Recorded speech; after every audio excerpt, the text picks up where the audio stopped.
Good evening, I'm Rashanna Jones, leading the news at 7. The court injunction against the sale of the Barbados National Terminal Company Limited to Sol remains in place, at least for now. That's the latest after today's hearing on the case. Kent Jerson has the details. The outcome of this latest hearing on Rubus's application for judicial review of some aspects of the terms in the sale and purchase agreement of BNTCL is that the court injunction stays in place for close to 2 more months.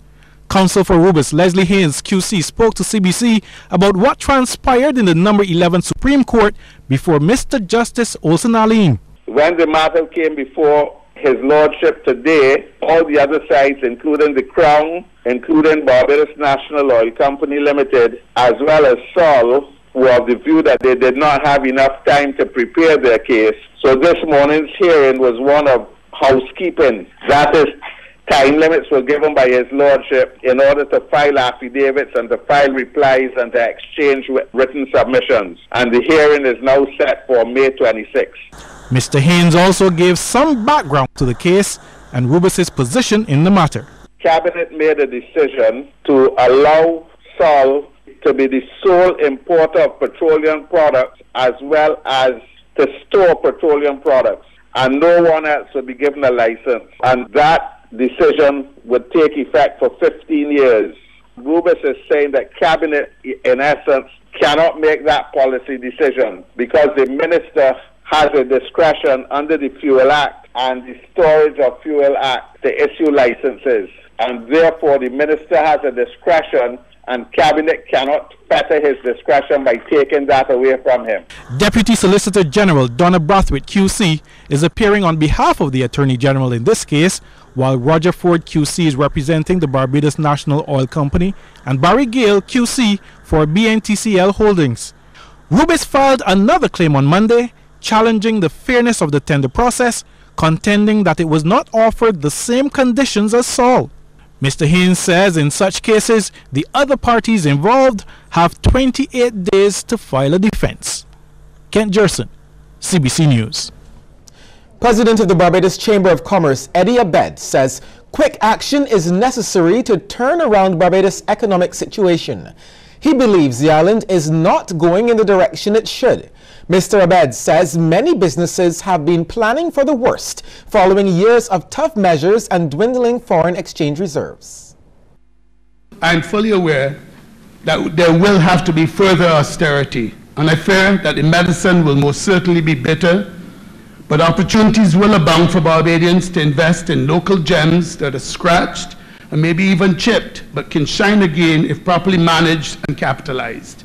I'm also aware that the entitlements that many have taken for granted for the last 2 generations must be reviewed, and a buffet of options guided by means testing, user fees, and outsourcing will have to be embraced. The toughest obstacle, in my opinion, will require a reboot of our generally poor customer service and woefully low productivity. Mr. Abed also dismissed claims the Chamber has not offered any suggestions to remedy the situation. Month after month, this Chamber has communicated either directly with the relevant or broadcast it widely many suggestions to cut government's expenditure, grow the economy, increase the ease of doing business, and recently have been informed that we were criticized for not offering any problem-solving inputs. I do hope that I received inaccurate feedback, as the integrity of a 192-year-old institution, the BCCI, and its members would be sullied for no other apparent gain than politics. There's a strong push tonight for Barbados to be made the entertainment capital of the Caribbean. Both the Chief Executive Officer of the National Cultural Foundation, Cranston Brown, and one of the directors of Fast Entertainment, Al Jokes, made the call at the launch of the 2017 Digicel Barbados Reggae Festival at Kensington Oval last night. Veteran promoter Al Jokes says he made the suggestion to make Barbados the entertainment capital of the region some time ago, but was criticized for it. And now he's sticking to his guns, even more so now that St. Lucia has taken steps in a similar direction. They have moved away from just their annual single jazz festival, and now there is straddling festivals right throughout the year with the aim of becoming, in their words, the festival country of the Caribbean. Mr. Jokes says this still leaves room for Barbados to position itself as the entertainment capital. He says a good example is this year, where there will be a trilogy of events here, starting with the Reggae Festival in April, followed by Crop Over, and then Carifesta. My concept, which I put out several years ago at an earlier launch, was that Barbados should position itself to become the entertainment capital of the Caribbean. And speaking later, NCF Chief Executive Cranston Brown echoed the suggestion. The stimulating of the cultural sector is needed in Barbados, and I join with Al in calling for Barbados to be the hub, the entertainment hub of the Caribbean. Meantime, Parliamentary Secretary in the Ministry of Tourism, Senator Irene Sandiford Garner, acknowledged that the Reggae Festival is the island's biggest annual private sector production.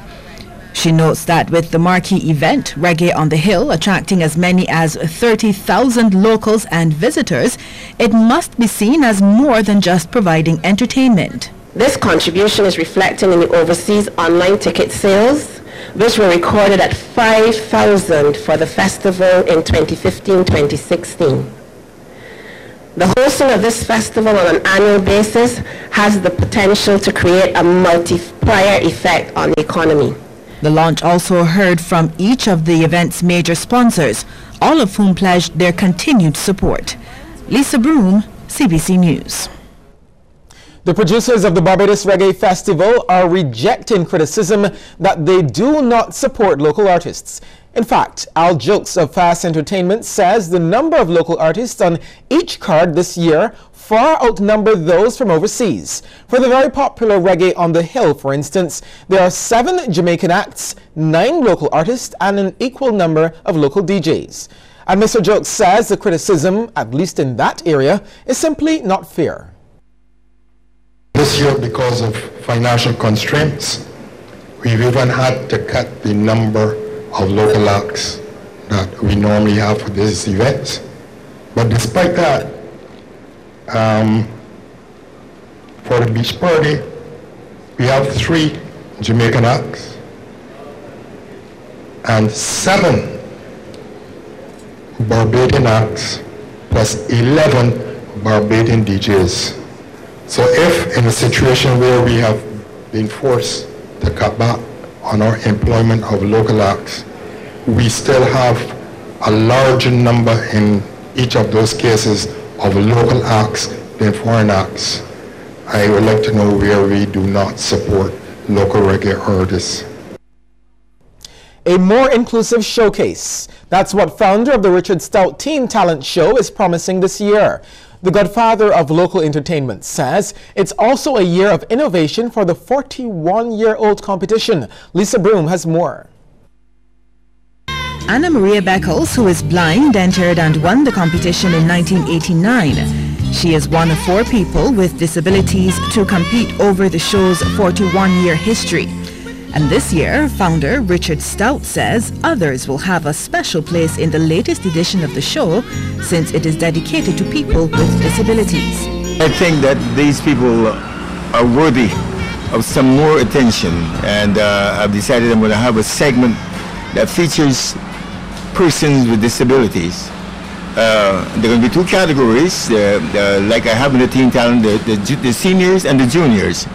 And there will be prizes donated to them in both divisions, cash prizes, over $5,000 in prizes. Mr. Stout says the essay competition will also be back this year. It's good to have young people writing and getting involved in what's happening in Barbados and otherwise, because reading is a skill.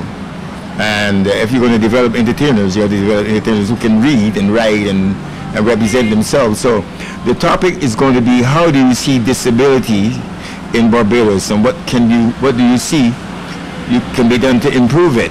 Now, one thing that worries the entertainment entrepreneur, though, is the falling number of males entering the competition.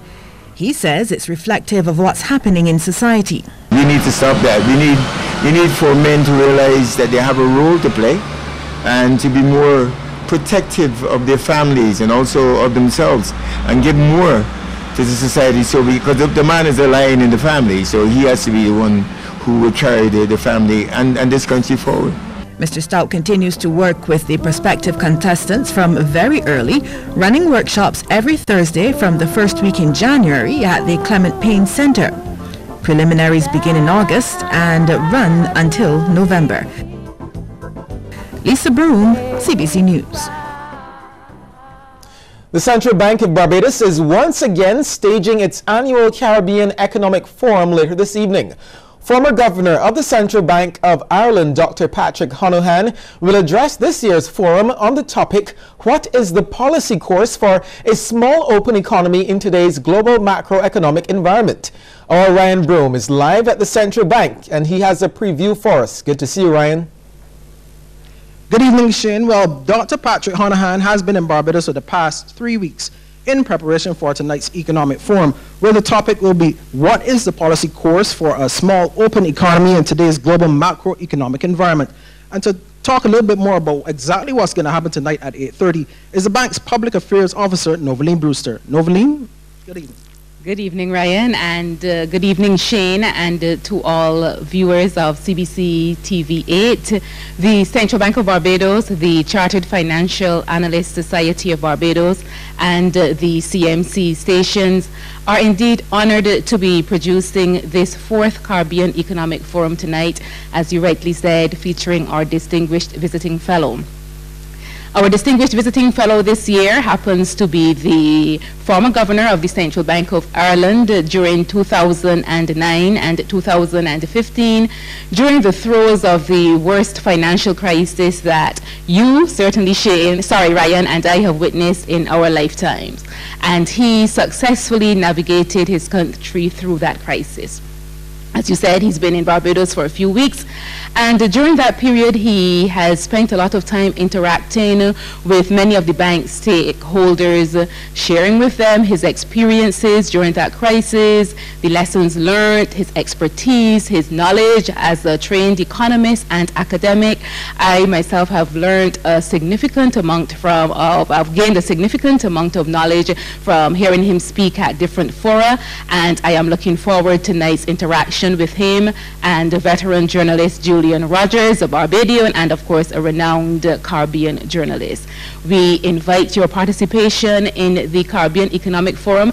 This is a people's forum. This is an opportunity for all of Barbados and the Caribbean. We are broadcasting on CBC TV 8, VOB 92.9 FM. For those of you who like HD TV, we're on MCTV channel 118 and across 22 regional stations, and we're also live on Facebook. You can send us your emails and get those very burning questions about the economy answered. As you said, his topic this evening is what policy courses for a small open economy like ours in this new macroeconomic environment. And this is a very topical issue for not only the people here in Barbados, but also for our colleagues across the region because of our own economic circumstances. So we anticipate lots of interaction this evening. And I want to say thank you again, and thanks to CBC for offering us this opportunity to share with the rest of Barbados and the region. Thank you again, Noveline. And so there you have it, Shane. At 8:30, you can also join the discussion by logging on to the bank's live stream at www.centralbank.org.bb or follow via the bank's Facebook page, which will also be streaming live.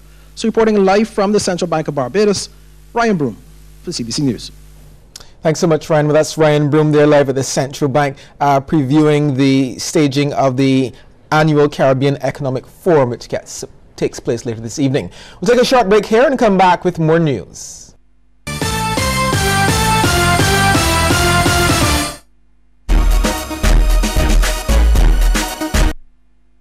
Don't let your data experience experience slow you down. Step up to Digicel, Barbados' fastest 4G network, more than twice as fast as the slow network. Get more with Digicel.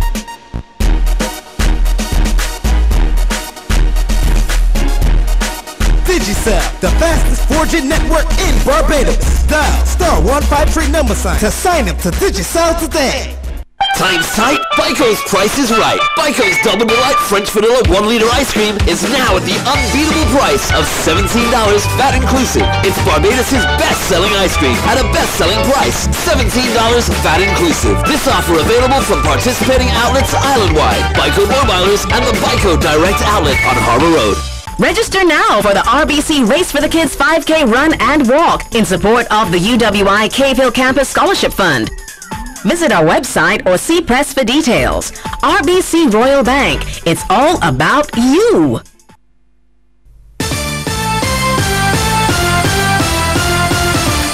A St. Michael man has been added to the police wanted list. 30-year-old Shiraz O'Brien Patel, alias Dapper, last known address Upper Wavell Avenue, Blackrock, is being sought by lawmen in connection with serious criminal matters.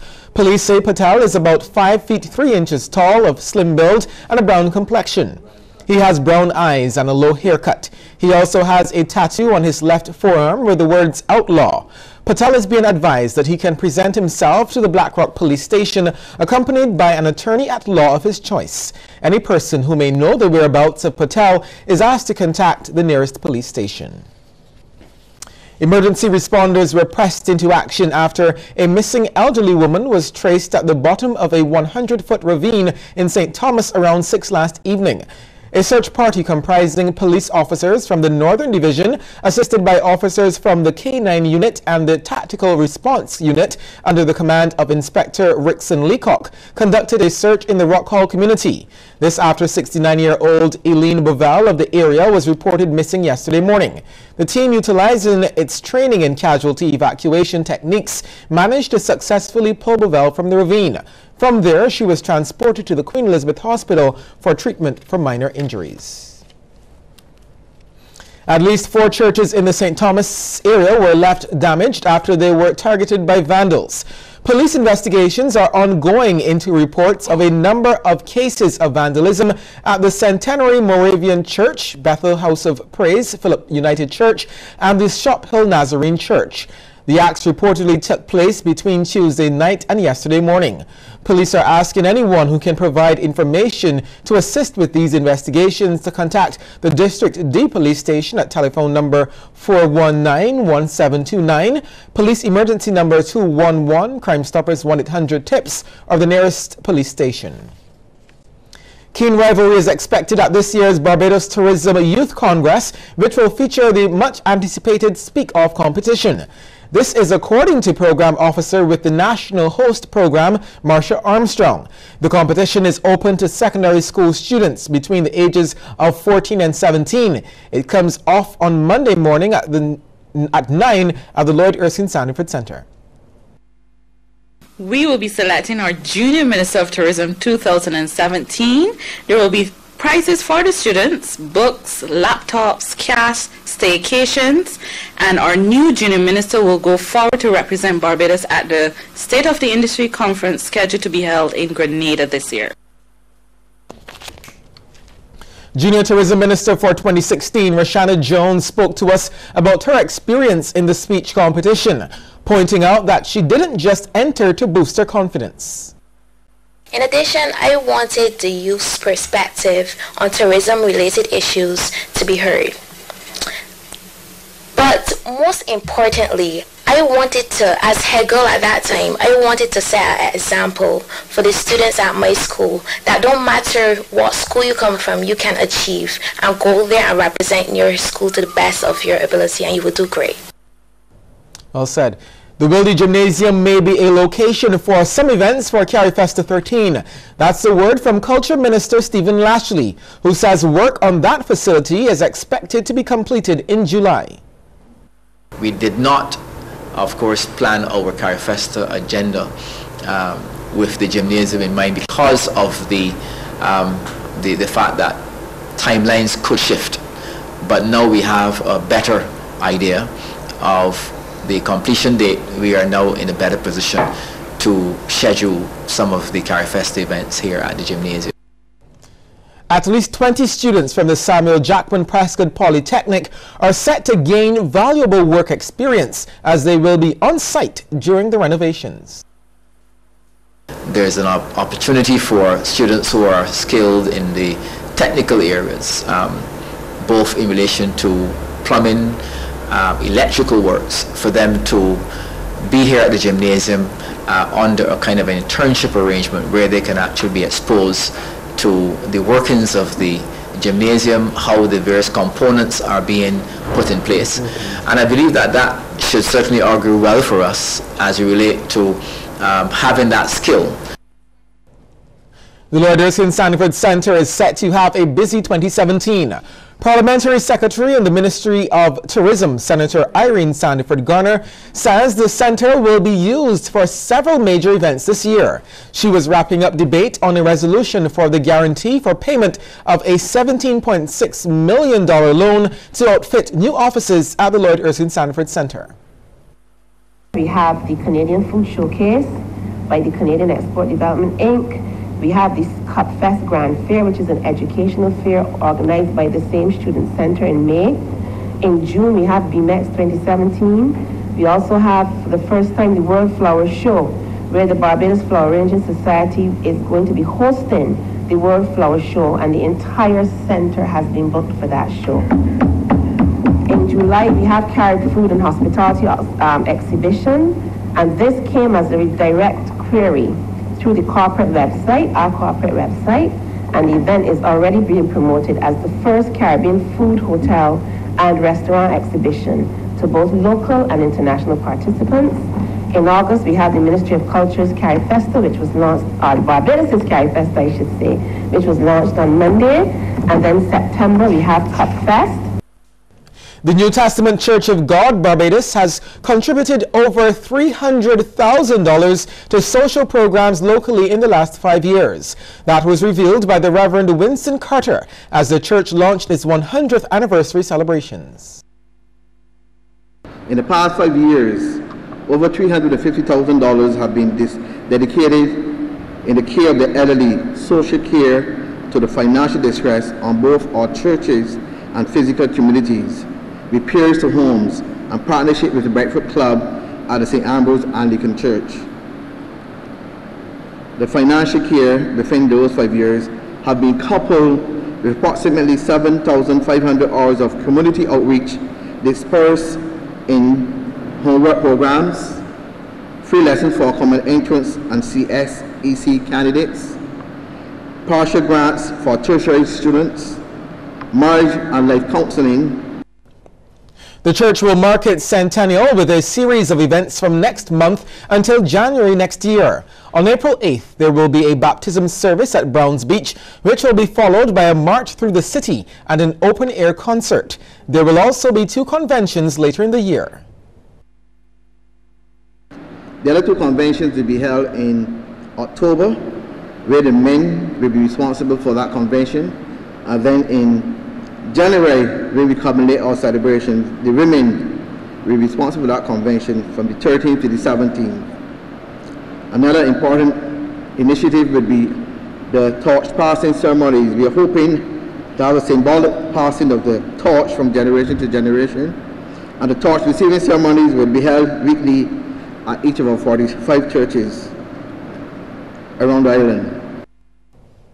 Not enough Barbadians are aware of the Sustainable Development Goals. The 17 goals endorsed by the United Nations are aimed at ending poverty, protecting the planet, and ensuring prosperity for all.